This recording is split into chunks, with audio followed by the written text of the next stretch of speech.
Now, it sounds like the create a video tool is maybe not appearing for everybody. So we're going to go through it quickly just to look at the functionality, and I'll try to figure out what's going on with that.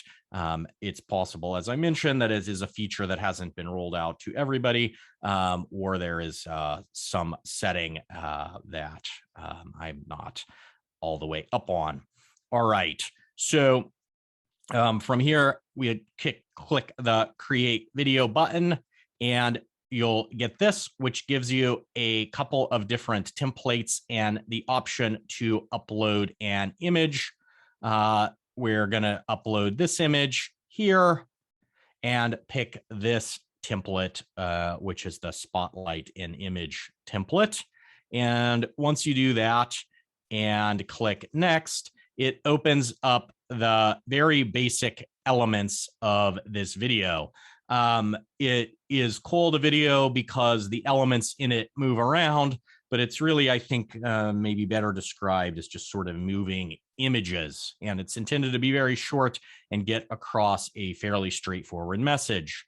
You can, of course, adjust the background color, and certainly you want to do that to make it consistent with your brand package. You can choose the color or enter the hex code. If you're not sure what the hex code is for the colors in your branding, you can find a variety of websites that will help you track down the hex code. That is ultimately what I did here. We will enter a new code and change it. Click on the text overlay, which allows us to change the text here. And we can change it to come see us today.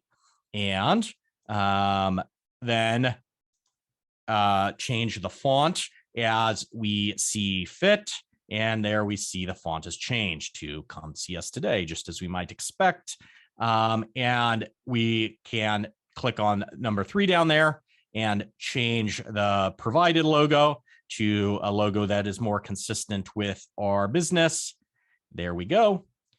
And now we see our video. I realized when I was going through this morning, it's a funny process showing a video using stills, but here we go. 1 second in, we'll see something like this. 2 seconds in, there's our come see us today halfway up. 3 seconds in, it's all the way up. And then in comes our logo after a few more seconds. All right. Now, when we're done with that, we can click on finish video, and it will take a little while, but it'll upload. And there it is. And it's ready to add text, hashtags, and emojis as we want. And here it is playing. When we're ready to publish it, we can publish it for helpful places. Thank you for watching our video. If you would like to speak with a business advisor at no cost to you, please feel free to reach out. We're the Small Business Development Center at Blue Mountain Community College. Please attend one of our workshops, either virtually or in person, or just give us a call. Thank you.